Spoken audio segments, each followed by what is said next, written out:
This is Phil, and I'm here to tell you all about the Capes and Lunatics Patreon. Get early access to all of our interviews, including the monthly Chichester chats with writer and comic book legend DG Chichester, new episodes of classic Capes and Lunatics shows, including The Quantum Zone, This, That, or the Third, and many, many more specials, all completely uncensored. Access starts for $3 a month, full video when you pledge $5 a month. Check out the link in our show notes or go to patreon.com/CapesandLunatics. Hope to see you there. This is Jeremy Adams, and you're listening to the Capes and Lunatics podcast. In brightest day, in blackest nights, no evil shall escape my sight, but those who worship evil's might. Beware my power. GreenLantern's light. Hello and welcome back to Sector 2814, the Green Lantern podcast. I am Phil. Joining me, well, our good friend, Master of the Corps, Mr. Will Allred, is not here. He is under the weather, but... No, he's just skipping out on Guy Gardner. But I owe him, so I'll allow it. The other joining me, as always, just usually not here. Yes, kids, it is Lilith Hellfire. If you listen to it... Show did nothing wrong. She's guested here before, and she's basically on almost every other show. Lilith Hellfire. Good to be back. Unfortunately, I mean, it's good to be back talking Green Lantern. Just unfortunately, it's Guy Gardner, so I get to, have a poo-poo party. That's not, fortunately for Will, it's not a Hal Jordan week, so... It would have been nice if it was a Hal Jordan week. I would have only mentioned the thing that shouldn't be mentioned about 5 times. I know, but I mean, he, that way he doesn't have to miss any Hal Jordan, because he's been waiting how long? Because we just did Rebirth 2 weeks ago, and then we did the first 6 issues of Jeff Johns' Green Lantern, and then the new Green Lantern #1 from last week. So did you read that or no? Happened. Yeah, did you read it? I read the beginning of it. I didn't finish it. Oh, because I was gonna say there's a Jon Stewart backup in it, which, I mean, it's gonna have to be wait and see because it's so it's the backup. It's so short. Back and forth, like 1 week John's the lead, and then the next week Hal's the backup. That's gonna be a little fishy. I don't know, but I mean, Huntress and Wonder Woman, bro. It's 2 different writers, so I don't know how that works. Oh. Because that's Jeremy Adams, who you just heard, is writing Hal Jordan, and then it's Philip Kennedy Johnson on Jon Stewart. Yeah, that's interesting for sure. I mean, it feels like we're going back to the olden times. Well, they changed it. How old are you talking about? I mean, the golden age. Supposedly they were. I mean, these were supposed to be 2 different series, and then they. Yeah, that's what I thought. Yeah, although I don't know if they said that maybe this. I don't know if they confirmed it or not. But they said that the Jon Stewart backup may spin out like a mini series or something. Well, all the big 7 brands are pretty much in trouble, so, whatever we can get. I think Green Lantern's been most affected by not being featured in the movies since that Ryan Reynolds thing. Oh, yeah, and I mean, before last Despite the animated series literally being right up there with Batman, the animated series, not a lot of people have actually seen it, so that's, such a detriment. Oh, yeah, and again, I mean, but before last week, I mean, Green Lantern, none of the Green Lanterns had an ongoing for, a year. So yeah, I mean, I'm happy, and I I of course love Jon Stewart, but I need another Sinestro book. I don't care about Hal or John at this point. I just need another Sinestro book. Well, I don't know why they just don't do an anthology book where, we just basically... Well, Chip and Gnort for sure, and Justice for Kilowog as always. But, I'm tired of the humans. Just do something else. Just do a core book where you do different arcs, every couple issues. Again, you can do a Kilowog story, and then if you need to throw in a human Green Lantern, it's You got, 30 to pick from, so... I mean, Simon... I know Earth's a cesspool in the ghetto of the universe and everything, but dang, man, we got way too many human Green Lanterns. I mean, I think Jeremy Adams is, kind of dealing some meta commentary, because, Hal Jordan's, basically told the United Planets he quits, and he's basically living in a trailer. I'm just ooh, meta commentary? I can't say it. It wouldn't be politically correct. Wow. Or sensitively astute. I'll say it for you. White trash. There you go. Okay.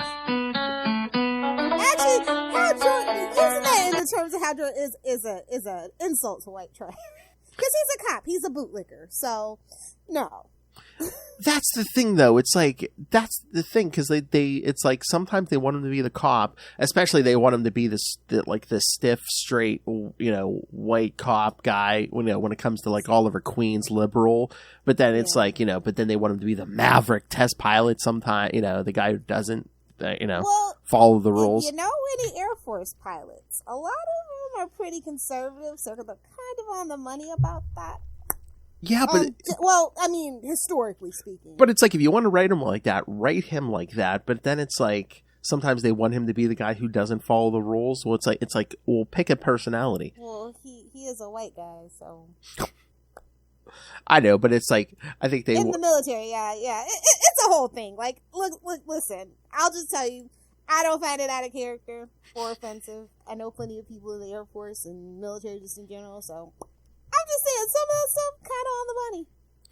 I know it feels like tonal whiplash, but kind of on the money. And again, just like a lot of like the modern, like the classic tropes that are modernized, like Jeremy Adams, like gets into like, it's like, oh yeah, we're not putting pilots in planes anymore. We're flying drones, Jordan. Exactly. Yeah. And then the lust for like the loss of the good old days, in and of itself, could be really cool to explore. Yeah. Especially for Hal. It's kind of like, Top Gun Maverick, the sequel. It's very similar. Yeah. But again, just all the modernization of comics, it's like, oh, you work in a newspaper? What's a newspaper? No. You work at BuzzFeed. You write listables. Yeah. Oh, you work at... the Washington Post is still in business. Good to see. I know, but it's like... I haven't seen a local newspaper in forever, though. Not gonna lie. There's one around here, but unless it's like the one that has like the coupons, does that count? The Weekly Saver or whatever, does that count? That's the longest running newspaper probably. Find me someone under 60, 50 that still reads like a paper newspaper, which again, I'm sure I'm a hypocrite because I like my comics in paper, but yuck. What, your comic books? You don't like it? I'm over it. Digital's fine. Digital is fine. I don't need to take it up any more space. Mama loves a good hardcover, and I when those come out, that's fine. Those are for the coffee table. Those are for the bookshelves. But like the day-to-day of comic books, floppies are out, bro. Oh, really? I thought you were all about... I love CDs and owning your media. Yeah, physical media. In this particular case, just to save the environment and save space in my home, I'm probably just going to keep going for digital and only get the variant covers that I find attractive and things like that. Just going forward, because I'm over the big two anyway. So yeah. So it's like, yeah, I'm not missing much. But I have questions about this. Why is this like a 2-shot and not like just an oversized 1-shot? Weren't they? Did they start off? Did they want to do like a miniseries and then it flopped, or like what's going on? Because I was reading some of the reviews on like Goodreads and other places, and I'm a Guy Gardner fan, and even this is like pushing it for me. It's so weird because in this era too. Wasn't this like the era where we did like kind of like stuff like this? Because I know is this the era when they did like that Batman 2-shot where it was like him, Catwoman? It was like basically a PSA on guns or something. Yeah, we're in the late 2000s. Yeah, and there might even been like some JLA stuff that was they were trying anything, 1 or 2. So yeah, it seems weird that they were doing a bunch of ones that were either 1 or 2 issues like this, because this was each of these. This doesn't really like sit within that range of books that were like that either. We were just bringing back the Green Lantern Corps after Rebirth, so it was just. And like I'm trying to remember, I'm like, I know Howard Chaykin's name, but I'm like, what else am I familiar with him? Because I'm just like, I don't know, reading these 2 issues, I was just like, is this another Frank Miller? I'm just, I don't know. Art style, the writing. Most of his work was at Marvel. Oh, mate. Yeah, it's like Marvel, and then like a lot of that stuff is like, it's like indie stuff like Tarzan, Star Spangled War Stories, Sword of Sorcery, that stuff like that. Yeah, because I'm more familiar with his Marvel stuff. He also did a lot of work for Image back in the day too. Okay, because I'm like Howard Chaykin, the name's familiar, so, but it does feel out of place, his style in DC, especially within that Green Lantern book of the times. It doesn't really gel. It's an okay story. It's just like, why at this particular time?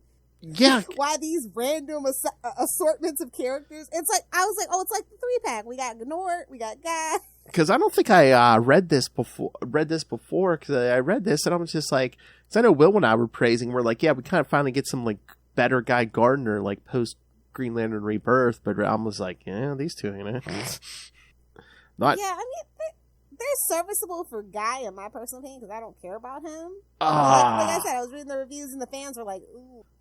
He's 72 years old. We missed it. Dang it! Get somebody. We're gonna have a year of 69 birthdays. Trust me, we're gonna make it happen. Even if it takes us to 2069, we'll have to have everybody that was born in 2000. Oh my. Okay, we might have to do a Chaikin month here somewhere because yes, he wrote some Submariner, Tales of Atlantis 62 through 64 from 1973. My favorite biscuit. Yes, Tarzan. Some detect. Oh wait. Okay. I was gonna say something we're about to do, I think, but no, he did his Human Target backup in Detective Comics 483. Yeah. Yeah, it's like he's not like he's not like the big like 25, but he's nothing to sneeze at. He's got a pretty good bibliography going for himself. Oh yeah, that looks like a bunch of like one here, one there. A bunch of DC stuff. I'm just trying to think, like, why is that name? Just off-brand DC stuff. That's all. Oh, Marvel Team Up 76 and 77. Like I said, yeah, you know him, but like you don't know him. Yeah. Nothing like really jumps out in that list. I know. It just unless you're like a super fan. it just feels to me like I'm like I know him from somewhere. What is it? I don't know. Oh, Mortal Iron Fist Annual 1, maybe. New Avengers 21 from 2007. Okay, maybe. I was one of the many artists on Captain America 600, 616. Okay, so yeah, he's a writer slash artist. So Iron Man 503. Okay, yeah. So that's why it's probably not clicking with me because like I probably read one of them his here, one of his there. Okay. Yeah. All right. I think Will read these and got sick. I don't know. Maybe. But like no, there's this perfect line in this issue, right? That sums it up. Like how I feel every time I see Guy Gardner. It's like so much for interplanetary peace, love, and understanding. Like I just hate Guy Gardner so much, and that line just sums it up for me every time I see him in a Green Lantern book. But I'm just the bottom of the barrel. But me and Will are about to get some good Guy Gardner finally, and then they get throw this in the works. Specify. Like in the Green Lantern Corps book that's coming up. I haven't read it all, but like some of like the Red Lantern stuff coming up. I mean, okay. Like New 52 and stuff. So I mean, no, you're not wrong. Yeah. Because if he belongs anywhere, it's in a Red Lantern Corps. I mean, come on. Exactly. So you get my sentiment about him saying that line, and I'm just like, yeah, that's how we all feel about you, buddy. Sorry to be the one to tell you. Oh, what about? Oh my God! But Howard Chaikin, but. That one page. All right, I'm gonna get the review of the first one, but okay.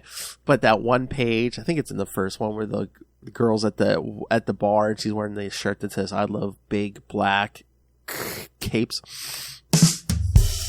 Heroes and cloaks. I'm like, really? All right. Like I said, Guy Gardner is rough around the edges. That tracks for me. Like I'm a Guy Gardner basher, so this is like, and maybe he is too. I mean, maybe he was. He's like, oh man, you're giving me Guy Gardner of all the Green Lanterns. Guy Gardner. All right. It almost seems to me that it's like, I don't know. It almost seems like he's like, I want Guy Gardner. I want to write a Guy Gardner story because. Again, I feel like coming out of Green Lantern Rebirth, they actually like kind of matured Guy Gardner a little bit, which, but this almost seems like it was like a regression. For sure. Almost could have been taken from his '90s series, which. And I think that, like I said, man, this is all the worst of them. So if you like that '90s stuff, and you don't, your prefrontal cortex wasn't developed back then. Yeah, because it seemed like we got a more mature Guy Gardner in this time period, except for here. This story just seems like, 90s Guy Gardner has a ring back finally. Maybe they were testing the waters, Maybe. Nope, nobody liked it. It's fine. I guess. All right. But yeah, like I said, I found this review for number 1 by Mathon Earhart. This might have been right when it came out from Inside Pulse. But yes, this was written, penciled, and inked. Wow. What? I've never heard of that website, so you were digging deep. Bud. Well, like I said, the review might have been from 2006, so that might be why you've never heard of the website. I mean, you didn't find one for IGN or anything? That's interesting. There's a short synopsis for issue 2, but yeah. But yeah, this one was, yeah, like I said, written, penciled, and inked by Howard Chaykin. Colored by Michelle Madsen, lettered by Phil Balsman, editor Joey Cavalieri, and published by DC Comics. All right, so Mathon says, we begin a look at some of the familiar concepts associated with the Green Lantern Corps, the Guardians, the Central Power Battery, Kilowog, and Hal Jordan, and then we meet Guy Gardner in all his glory. Meanwhile, a narrator explains how the Rann Thanagar War has affected other planets. Back on Earth. Damn war. Hey, see. We'll have to cover it eventually. Hey, me and Will are going to get there. I mean, again, we go in order, so, I mean, we're going to be, I forget if it's next week or the week after. We'll wait till I open the schedule. But yeah, Rann Thanagar War is coming here quickly to this show. It's like one of the worst wars in DC ever. Like, it was like Infinite Crisis. They're just like, oh, we got to spend like 6 miniseries out of this thing. it was so much. It kept, every time they had announced a new book, I just got madder and madder. And I'm like, bro, nobody gives a crap about the Hawk people, okay? I hate to be the one to tell you. What was we it? don't like the alien version, okay? We don't like it. Stop rubbing it in our face. Okay? Hey, it was like Rann Thanagar War. Was that when they did Secret 6 or something? Yeah. Yeah. A lot of There was a couple of them, yeah. It's like, hey, we're gonna kill a character. We're gonna spin off a bunch of crosses. Oh, we're gonna kill. Well, we're going to start with a death. We're going to end with a death. We're going to spin out a bunch of crap. There's going to be a death in the middle. Yeah. What a death. Back on. See, like I said, Final Crisis is the ironic nickname. Infinite Crisis is the dead on. Oh, we're telling exactly. It's never going to end. Mm-hmm. There's no ending. There's no beginning. There's no winning. That's the truth in advertising. Back on Earth, Guy quickly dispatches with some terrorists in a helicopter and then promptly plops down in at Warriors, where he promptly hits on a woman in a rather hilarious t-shirt. It did not go unnoticed, Philip. Oh, I mean, that drawing was almost three-dimensional, love, however. It's giving Jim Lee. Not even in a good way, you know. Those boobs scare me. Oh, it's giving Steven Splat? Okay. Despite his ring's advice, just then a familiar GL buddy from Guy's past comes in to enlist Guy's help. Because of the fallout of the Rann Thanagar War, the GL asks Guy to be an arbitrator for the dispute. From there, we are introduced to the Tormoks, who happen to hunt Valdarians. Remember when he had that DNA in them, kids? Shut up, love. They are proven to be a cruel bunch, some real bad guys. Then we see Guy meeting up with the representative from Thanagar with comedic results. The Rannian rep happens to be a former GL cadet. Oh, do you know how bad it's got to be when the arbitrator is Guy Gardner? Do you know how bad? Like, there was no Chip. And now I question Chip's judgment. What? Oh, yeah. And again, they made Chip Gnort. They made Gnort too. Yeah, Gnort. I don't know why I said Chip. They made him too smart. I'm like, he's supposed to be a dumb guy. But was it just like, Guy Gardner's neutral in the fact that everyone hates him? You know what? That might be what it is. Mm-hmm. I'm not racist. I hate everybody equally. Because there might be like, I don't know, like Guy or like Hal Jordan or someone else might have like take sides in this thing. They're like, yeah, Guy Gardner just hates everyone and everyone hates him, so he's the perfect neutral guy.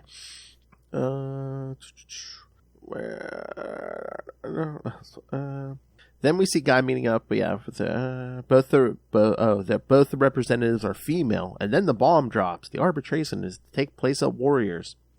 Then we see more Tormoks and more of Guy being Guy around women, and then Guy being Guy while fighting the evil Tormoks. The issue ends with the promise of a battle next issue.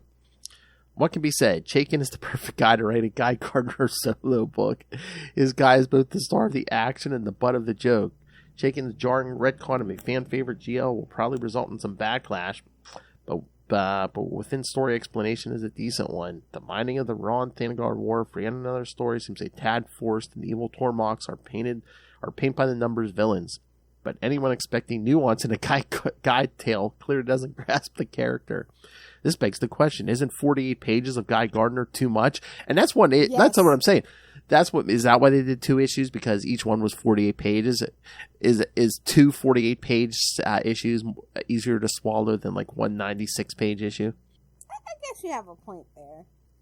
Cause, you know, and they knew nobody was going to come back for more than 2, I guess. So they're like, maybe they'll try. They'll try the first 48-page one instead of just that. What was even the rest of? Well, I guess we'll get there. I'll save that question for the second issue. As for the art, Chaykin's really added nothing new to his repertoire. If you dig his stuff, you'll enjoy this. If you don't, this isn't for you. The book looks great, and he really captures Guy's smugness. He does have a face. I was gonna say, you beat me too. I was gonna say he does have a punchable face in this. It's like your fist just is guided perfectly into that little chin of his. Just bam! Whoa! It's like I tell you, it's like you have to find the perfect person to play Reed Richards. He has to have that punchable face. He sounds reasonable, but everything he does irritates you. You know, that's the guy you need. Well, okay. Well, wasn't the rumor that Adam Driver is going to be Reed Richards? Ooh, is that a punchable face? I thought Adam Driver's expiration date was up. I don't know. I mean, it was a rumor. I don't think nothing's been confirmed. So. I don't believe that. Come on. I mean, they already gave it to him. How about Krasinski? You said he has a punchable face, right? Oh, he has such a punchable face. Yeah, see? Oh, Jim and Pam. Oh! The worst TV couple ever. Sorry. Oh, my God. I'm just picturing him and Margot Robbie as Reed and Sue. I mean, I'd rather him and Emily Blunt. I think that his wife is the only person that can tolerate him. So, I mean, she is a blonde. I mean, and she is an actress. I mean, you could say they'll have some chemistry because they are married in real life. So, well, have you ever seen the Quiet Place 1 and 2? I don't think so. Oh, but it would be good. It would be a good gag. It's like when Tom Cruise and Nicole Kidman and Eyes Wide Shut. They're a married couple playing a married couple. Ooh, meta. Yeah, a married couple playing a married couple. Okay, they just played that South Park the other night about Scientology. Lilith, Tom Cruise is in the closet. My name is James Smith. That's at Nightwing PDP. I just watched an episode of a TV show. Okay, and then John Travolta joined them there. I don't know. Yeah, that's true. That's an episode. That damn they South don't make Park. them like those no more. Back when the product was pure. See, this is the only thing I miss when Will's here and you're not. Is Will's too nice? No, but like I said, for me, this is how I picture Guy Gardner. This is like the perfect Guy Gardner, but to me, yeah, because it literally when I read Guy Gardner, when I first picked up a Guy Gardner book, this is how he was. Yeah. But like I said, that punchable smugness, that chauvinistic pig attitude, that makes him different from all the other Green Lanterns, right? It's weird why they gave him a ring when you think about it with his attitude, but it makes him different. Well, I mean, when you think about it, remember the origin, Lilith. It's like, when Aubin Sur was looking for a replacement, it was Hal Jordan or Guy Gardner, and the only reason Hal got it says he was closer. Exactly. So imagine your choices, Lilith. Imagine this Sophie's choice, Lilith Hellfire: Hal Jordan or Guy Gardner. I'm just gonna let the ring self-destruct.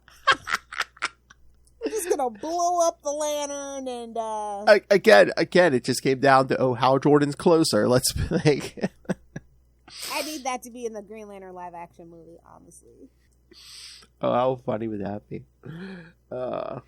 Hal Jordan hit it on a woman in a bar, or Guy Gardner just like sitting around a trailer park. It's like, which one should I pick?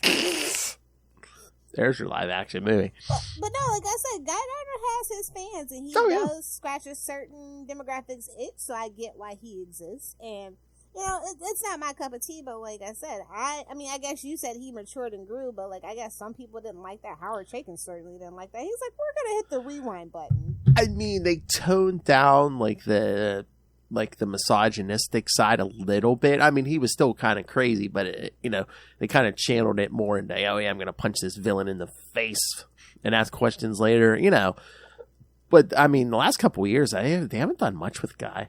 Like, he'll show up and Yeah, they gave Kyle more. Like in a crowd, he'll show up in a crowd scene, when all the lanterns show up, but they haven't done it a lot with like solo Guy a lot lately.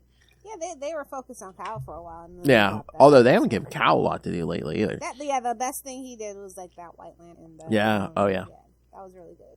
Oh yeah, I think about like a really exceptional Guy Gardner story, like because I don't like Kyle either. So. Yeah, but I didn't you say you liked when Kyle was in Omega Men? Yeah, that was really great. Like, it was a different kind of team dynamic where he was kind of like the low man on the totem pole. So I think that's what really like turned it around for him. It put him in a new position, and he had to like forge this understanding with them. I thought it was really a good turn for him. Well, it'll be a while before we get there, but yeah, we're gonna put that on our list when we get to that chronologically. Because I even told Will, I'm like, yeah, Lilith is no Kyle Rayner fan, but she said she liked that series with him in it. I mean, I never really even thought like maybe White Lantern would have been for him, but the way that they did it, I thought it was really good. Yeah, so. Because they did the Ion thing, then they did that. Yeah, actually. Whereas Guy, like I said, I just don't. There's no like real standout stories for me that like pop into my mind. I'm like, well, yeah, he was good in that, but just that one thing. I thought this was gonna be it because I hadn't read it either, and then I was like, and then I saw that it was the Thanagar War, and I'm like. All right, well, that's off to a bad start. It just kept getting worse. Like, oh, pretty boobs looking at me, cool. The whole family no can style, suck no it. substance. Awesome. The whole planet of Rann, the whole planet of Thanagar. The whole family can suck it. Except for Hawk Girl. Hell. Not you, Hawkman. Sit down when I said Hawk Woman. Like I said, is it just me or is Howard Chaykin giving me like Frank Miller light vibes? Oh, he's a man of a particular age. Well, he's yeah, right in that Frank Miller range. He, like I said, he's been around a while within the comic book industry since like I think like maybe like the early 70s. So it is giving good old boys club vibes, but like it works for him. And I think anyway, like I said, I've read a lot of his other stuff, like his image stuff and other things like that. So yeah, it works for him. He doesn't, he's very much like Frank Miller. He doesn't want to step out of the box anymore. He knows what's safe. He knows what his fans like. Oh, so why change? Yeah. What's the incentive? Mm-hmm. Oh, I did have a question for you. Frank Miller did put up a picture the other day where he's holding up a sign, supporting like the writer's strike and stuff. Mm-hmm. Like it's blocking his face from like here down, and like I said, the sign is him like supporting the writer's strike.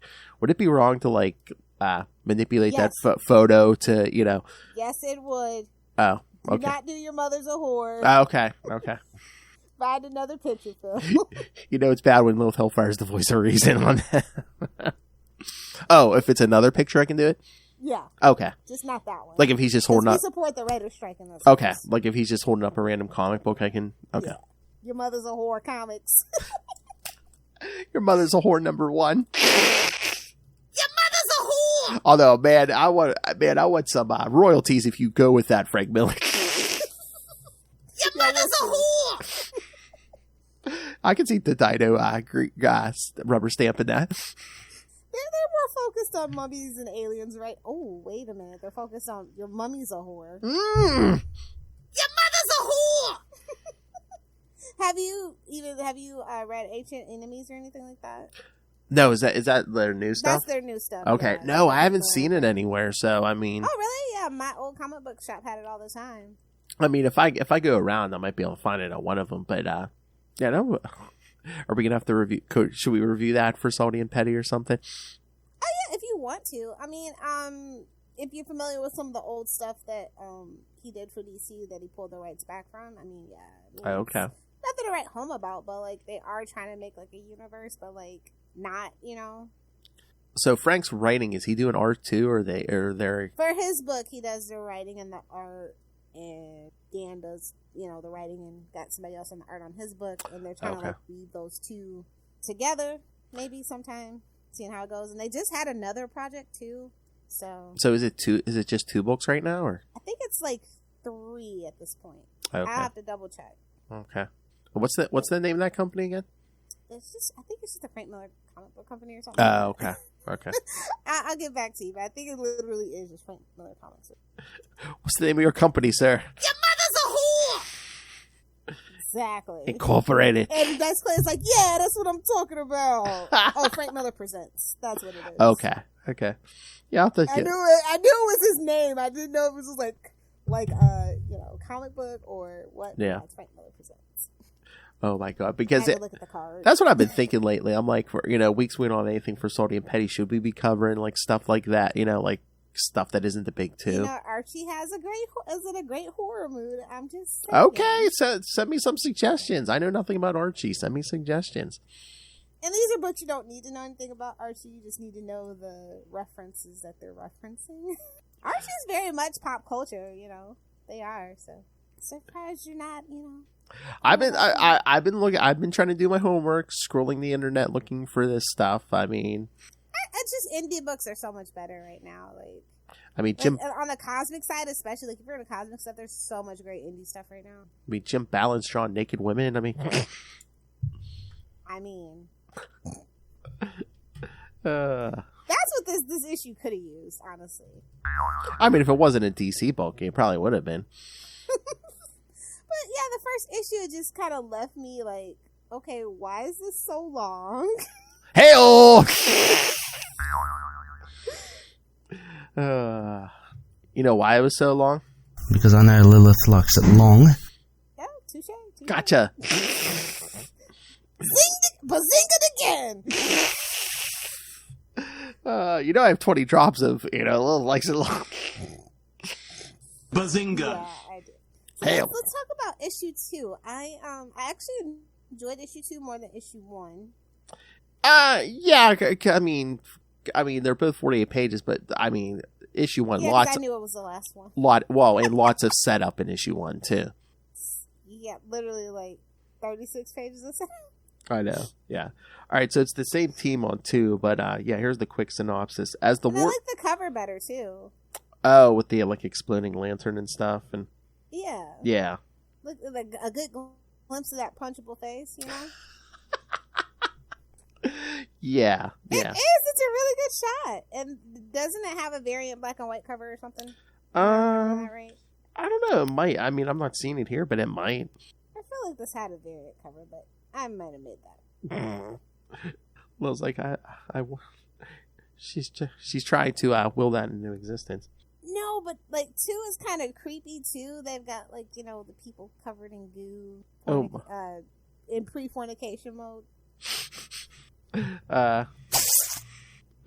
Yeah. Well, again, coital aspirations. Well, that's what I'm saying. I'm like, I'm getting Frank Miller Light vibes here. Guy's got a single tear rolling down his cheek. I hope that's a tear. Whoa! It's so salty. But it's interesting. It's just but this is a lot of talk. It was giving Bendis this issue. Oh, so many damn dialogue bubbles. I know. Bendis. So that's the thing. It's like, know your lane. It's like, you want to do this type of Guy Gardner book. People aren't coming for a lot of text. No, I'm coming for a lot of punching. I don't care if it's in they fight for 15 inches. It's Guy Gardner. He's got any dialogue to say anyway. It's a Guy Gardner book, You're coming for violence and, It's all violent vibes and no thoughts, bro. Busty you know what I mean? And him hitting on women inappropriately. Yes. As the war continues with the Tormoks and the Valdarians, mayhem has reached all the way to Guy Gardner, and he is not happy. After mouthing off to the Guardians, he seeks revenge against the Tormoks who trashed his business. What chaos can come out of all this mayhem? So yeah. Listen, and then my favorite thing is he gave the Guardians their punchable faces as well. So. And then that space scene is really cool too. The atmospheric panels are really nice. Yeah. And the alien bar, it's giving Star Wars, and it's fine. Marvel and Disney didn't sue them, so it's fine. How can you not? You know, when you're in space, how can you not give a nod to Star Wars, you know? Yeah, and I mean, you can always tweak it enough where it's like, no, those are just random aliens. Those aren't Star Wars aliens. And then it's like, who's actually really intimidated by the Guardians? They don't do anything. Well, yeah. They literally don't do anything. Literally. Because the last time they did something, it was Manhunters, baby. Manhunters. I mean, literally, Emerald Twilight, I keep harping on this. They're like, I guess we'll just die. I'll just lay here and die now. You literally could have, like, tried to trip Hal Jordan, push him. He takes his ring off. It's like, stop him. Nothing. So much for omnipotence. More like impotence. Oh! Yeah, I hate the Guardians. I hate Oa. It's, like, it's just bad. Like, you know, the longer it's gone on, the more we realize that they are just a bunch of a-holes. Well, every couple years, it's like they either die, or it's like, oh, are they evil again? Yes, or they're evil. Yeah, you know. They created a universal cop force. Of course they're evil. Not even a good one, because it, like, falls apart every, like, at least once every 10 years. Yeah, even Jon Stewart has questionable qualities. It's like, so what exactly do you need? Like, all you need is strong will. Well, there's a lot of evil people with strong willpower. That's all I'm saying. Mm-hmm. Sinestro did nothing wrong, but, you know, the guy's name was Sinestro. Maybe do a background check. I don't know. It's like that Transformers movie. John Cena's like, Decepticons, it's in the name. Exactly. Exactly. Ah, the good old days when you knew exactly the motivations of a character by their name or what they were going to become, Otto Octavius. Somewhere out there, some poor kid's name is Otto Octavius because their parents are nerds and you just hurt their feelings. I mean, Ben and Tristan Esser, you got lucky that your mother probably put a stop to that. His mother put his foot down, definitely. No, first name will not be Otto, and middle name will not be Octavius. Aww. Wanted to do what I want to do. I'm uncancelable. I love how he's so. He is. I love how Guy Gardner's like nothing embarrasses me, and I'm like, wow. Well, I Not mean, to put a fine point on it, but wow. I mean, that's staring into the Guy Gardner skid, you know? Yikes. It's like, because he said it to a lady, so it's just like, okay. So if the pool is too cold, you won't be embarrassed. Good to know. Whoa! Wait a minute, I'm pretty signed in. I'm looking on the app. All of a sudden, the book's not available. I'm like, wait, what? As we trash it, the book becomes unavailable. Well, it is DC Finite. I know. Philip. I know. Listen, they take stuff off of HBO Max all the time without warning.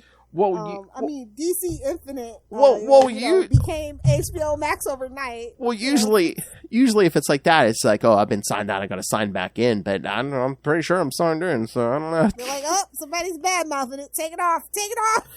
Well, I know it's like Disney. We're gonna get the Guy Gardner fans riled up. Take it off. It's a money saving. Bro, why do I feel like the Venn diagram between like Guy Gardner and Snyder Bros? Like, why do I feel like there's a very big intersection in the middle? I know. I'm so surprised. You know, Snyder was going to do Jon Stewart. I'm like, I'm surprised he didn't go for Guy Gardner. I know. Honestly, it was. Well, after the whole Ray Fisher thing, I guess he figured he should probably have another black person. Maybe, but I mean. Yeah, but you're right. The politics of choosing Jon Stewart. Yeah, I don't think that was his idea. But I'm just you have a point. The Snyder Bros, they'd be clamoring for, even if he had just leaked that rumor, I'm going to make a Guy Gardner Green Lantern movie. All those Snyder Bros be like, yeah, Guy Gardner, bro. DCU, bro. Guy Gardner Bros. Are gonna be well, all the Snyder Bros that aren't bots. Let me put it to you that way. Exactly. Doesn't leave a lot.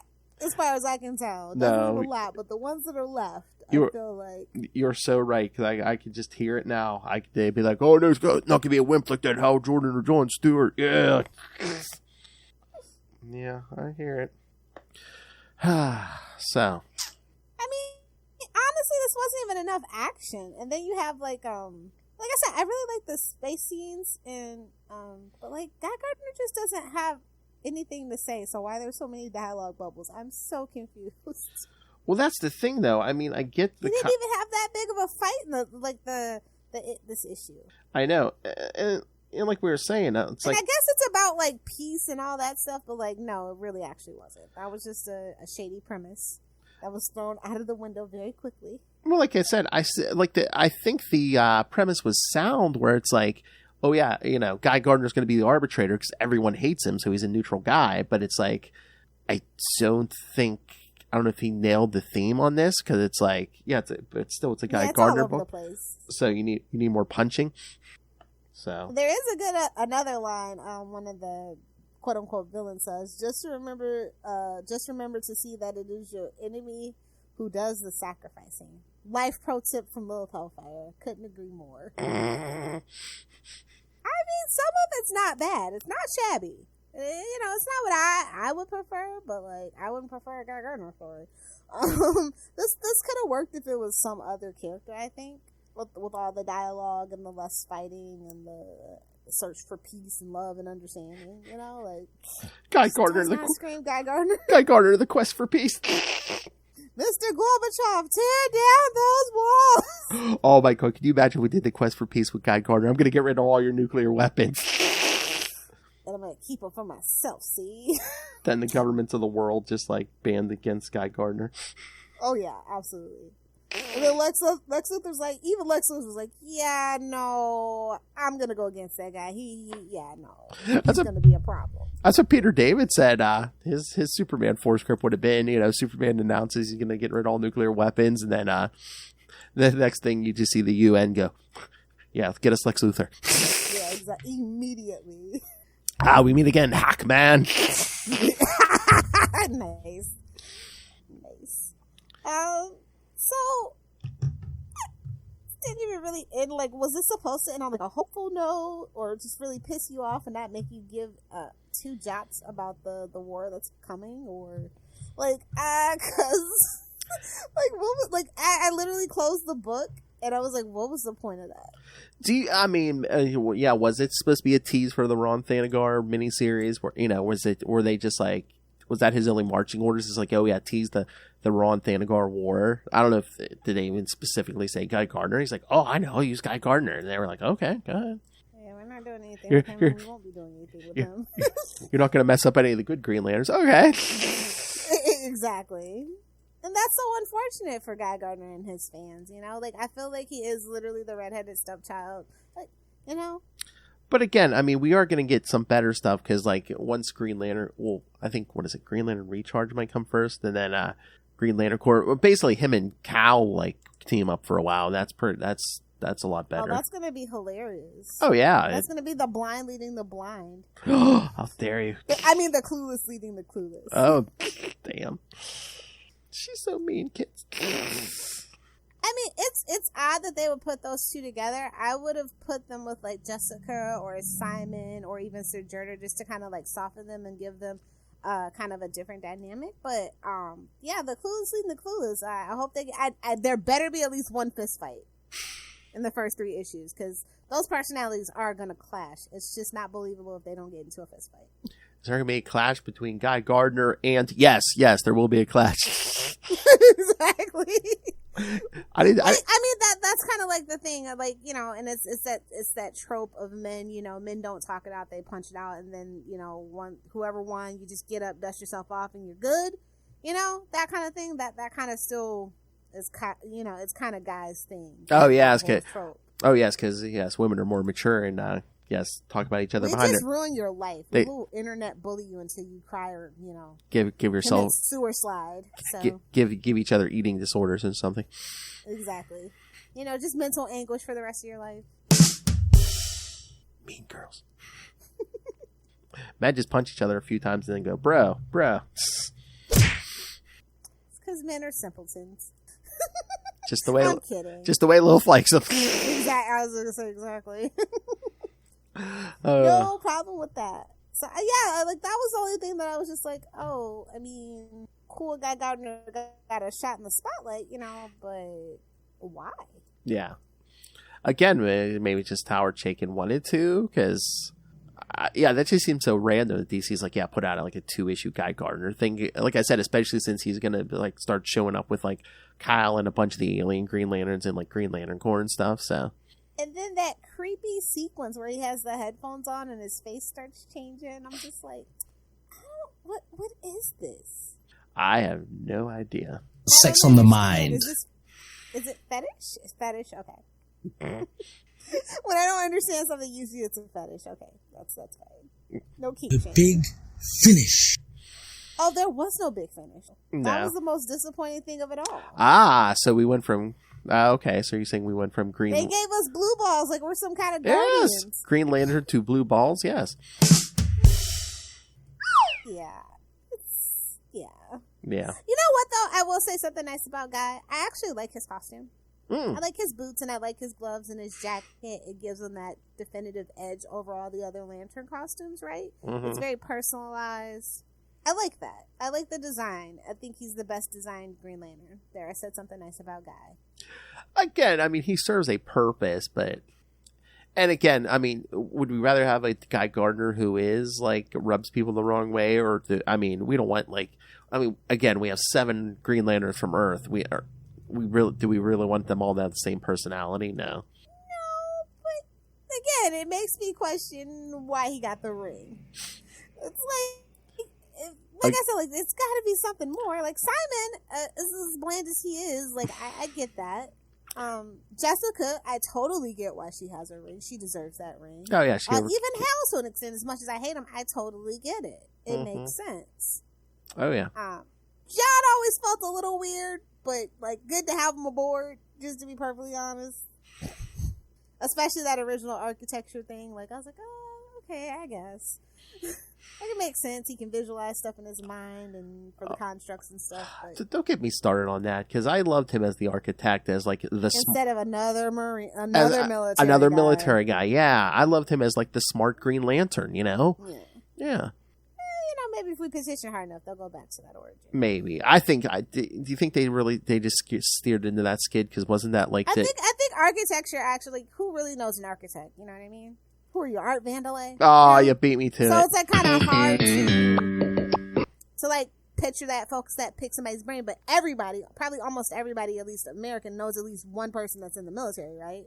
I guess. Or somebody that's like has a military family, things like that. Well, I was going to say too, wasn't that like the origin in the Justice League animated series? Is that why they went that route?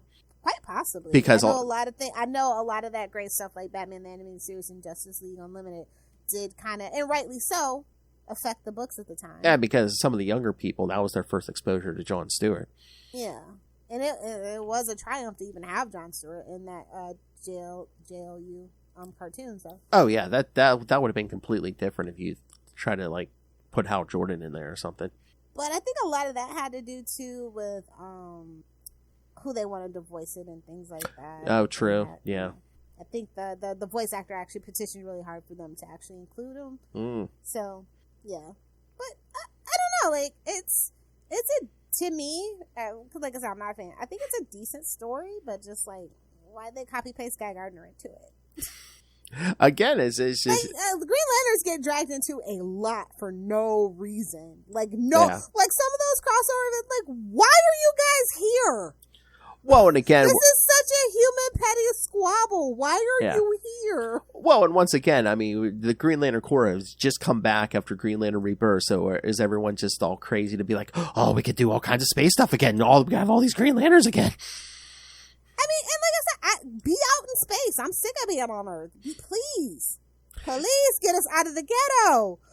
But that's the thing, too. You have so many Earth Green Lanterns. You could do both. Which they I want a truly cosmic space opera, Starjammer-esque thing from Green Lantern. And I can't remember the last... I think that's probably why I enjoyed Kyle with the Omega Men, right? That is a true operatic space journey. Like, what's the point of having all these cosmic people be on icky old Earth?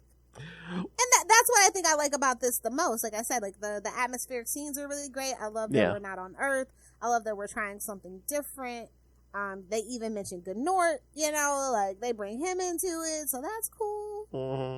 Like all the things that I potentially like they got. Like, the premise of it, it's cool. The setup of it, it pulls you in a little bit. You're like, Good Norton guy, sure, why not? Let's see what this is about, and then, you know. Well, I mean, maybe Chaykin was just a fan of the 90s stuff, because, again, the tone seems like Guy Gardner from the 90s, and again, that's where... Let's be honest, though, like, 2006 was 90s light. Like, we really didn't start getting changed until the 2010s. Yeah. Comic books. Like, it was misogynistic, and women were getting fridged left and right. Like, you know, they didn't care about the online squabbleness of it just yet. So, it was 90s light as far as I'm concerned in a lot of areas. Yeah, but again, I mean, that's when Guy and Gardner met was like the early 90s too, and, you know, that story gave us the classic drop. When he gives me his bone. What? two dumb guys just hanging out having fun. Oh, yeah. When he gives me his bone. Classic. But I don't know, like, you're more into it than I am, so, like, it's perfectly serviceable. Yeah, it's a solid C+ for me. Yeah, I mean, it's the art saves it, to be quite honest. I'll be real. It's a gentleman's C+. Again, I mean, your phrasing is perfect. It's a serviceable story. It's just, I don't know, it just seems out of place in, like, the era it's taking place in, to me. Yeah, it seems like it wasn't written in the 2000s, the mid-2000s. I mean, to be quite honest, it does. I mean, except for the references to the Rann Thanagar War, it almost seems like, this was sitting on the shelf and they pulled it, you know. It's like a deep filler somewhere. We had a 90s story sitting around and we're just like, let's rework it a little bit. It's been known to happen. And it might start happening if the comic book writers ever get the balls to go on strike.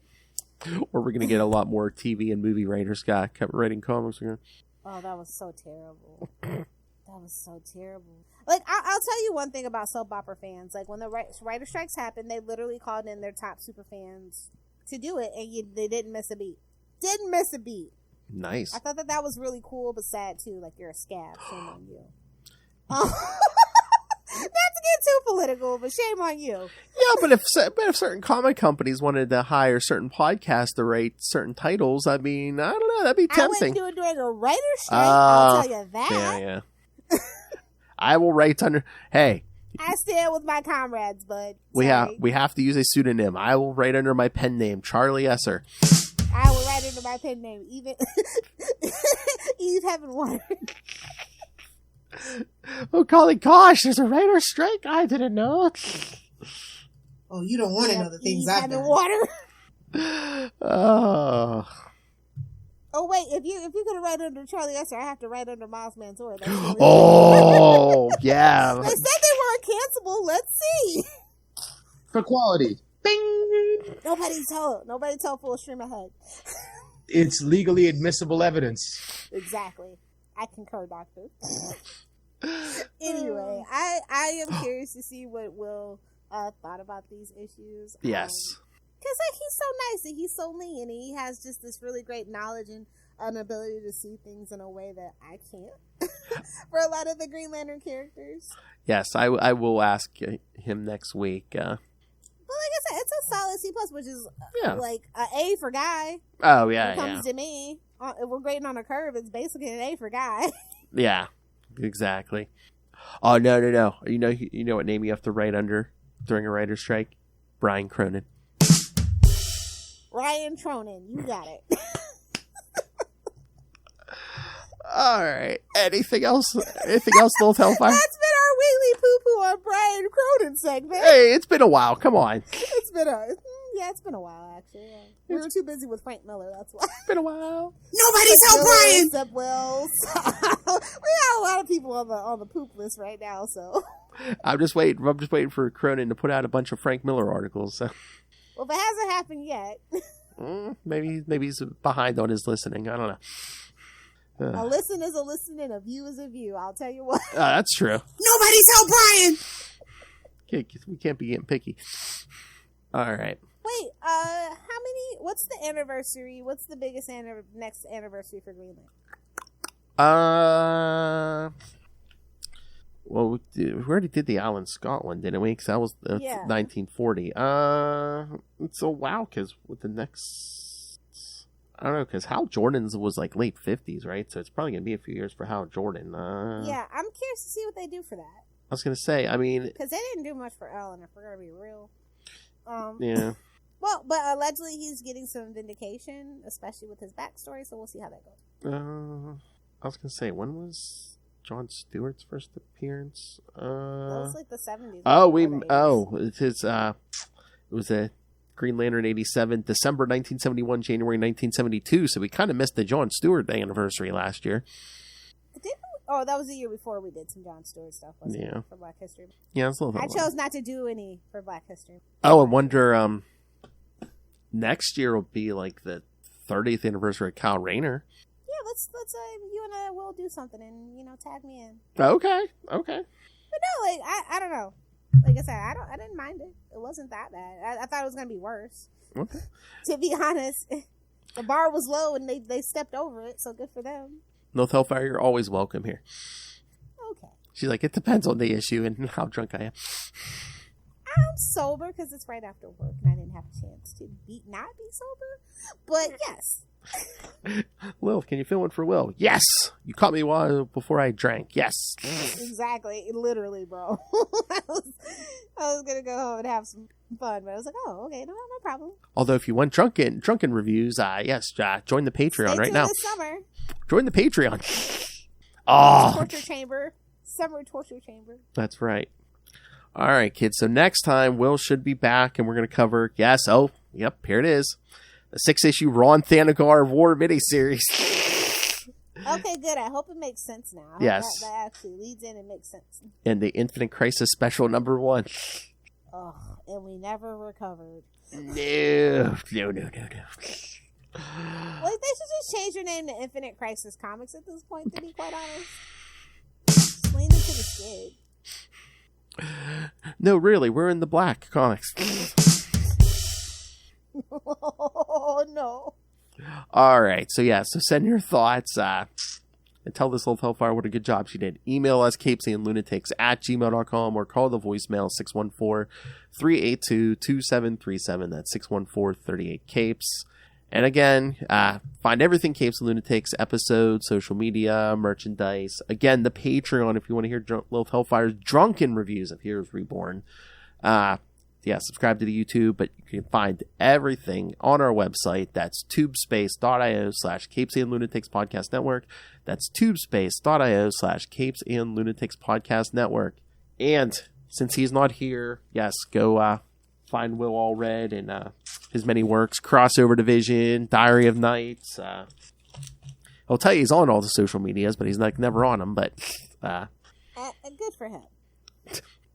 Yes, but I know he's at Wallred, WALLRED, like everywhere. And sign up for his newsletter. You get all the updates on Crossover Division and everything else. So, is it a Substack or just a newsletter? I think it's just a newsletter. Yeah, I don't think it's the Substack. Tell him he needs to be on Substack. Okay, as a comic book creator, he needs to be on Substack. Yes, ma'am. Yes, ma'am. All right, Lilith Hellfire. I know you're hiding. Friend me on Facebook before July. Find out what's going on. Friend Grandma on Facebook. Yes, I'm embracing the old ladyhood. I love it. Stay off my lawn. Either do the 6 or do the 9. Oh man, can I ask you a question when we get off of here about July?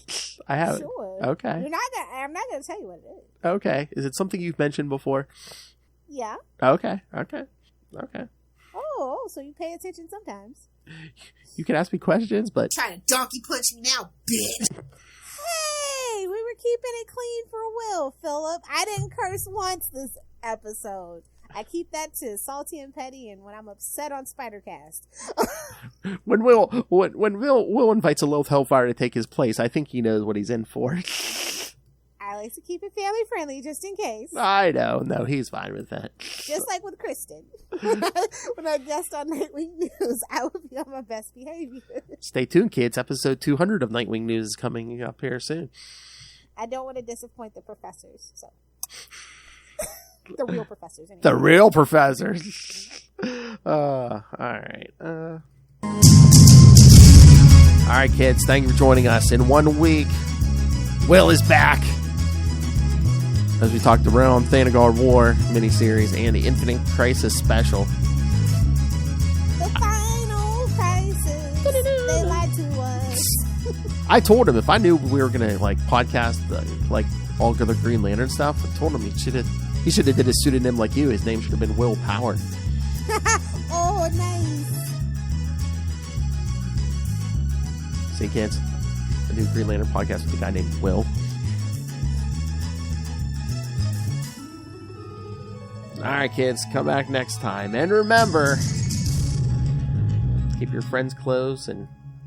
Your Gnort's closer. Oh, nice. Good night. Don't let him kick you in the Gnort. Good night.